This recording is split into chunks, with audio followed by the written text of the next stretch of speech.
private sector has time without number been identified as, the key stakeholder, if you like, in delivering the kind of prosperity that we're talking about to Africa.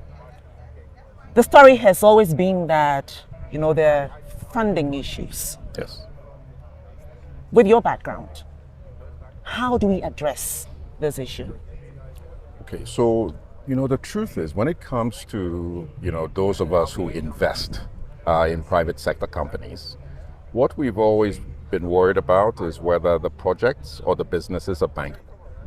And one of the key reasons that a lot of projects are not bankable is they operate in small markets. So the African Continental Free Trade Area essentially solves that problem, because all of a sudden you can start off in one country, but you can essentially operate in 54 countries. So for me, the game changer. 55, right? Yes, I'm not going to say that. But for me, the game changer is therefore really the African Continental Free Trade Area, because it makes almost all projects that we look at more bankable, right? And with that, finance will flow. Capital is not really, the restriction in Africa. It's really the lack of bankable propositions, the lack of bankable projects, the lack of well-governed, private sector companies. Do they implement good corporate governance? Do they have the right reporting system? So I would say that capital follows really good opportunities.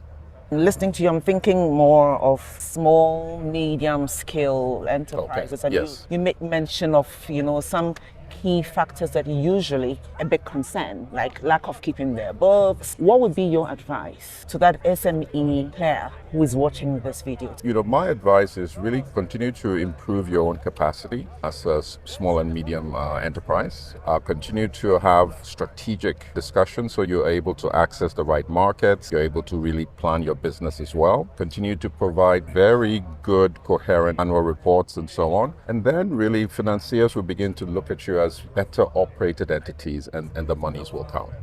For the likes of us, we cannot support SMEs directly from a financing perspective. We either have to go through commercial banks or we go through private equity funds if they need equity. We will continue to do that, but you need to prepare yourself for those opportunities as an SME. And don't forget, building that capacity is as important as getting the access to finance if you're going to be a successful SME. And with that, you believe that we can indeed deliver the African prosperity agenda that we talk about today? Oh, absolutely, because it's not only going to be the big African champions that deliver that, it's going to be the SMEs. The SMEs are the creators of jobs. So when we think about supporting SMEs, it's also about supporting job creation, and then with time, better skilled jobs, which means better income. But it's always great to work with SMEs that are also in corporate value chain. So whenever I talk to a corporate, whether it's Dangote, anybody else, I always ask them, how can I support the SMEs that either supply you or distribute for you? So once again, if people want to deliver SME value, they should also look and make sure that they're in various corporate value chains or regional value chains. Many thanks once again. Thank you.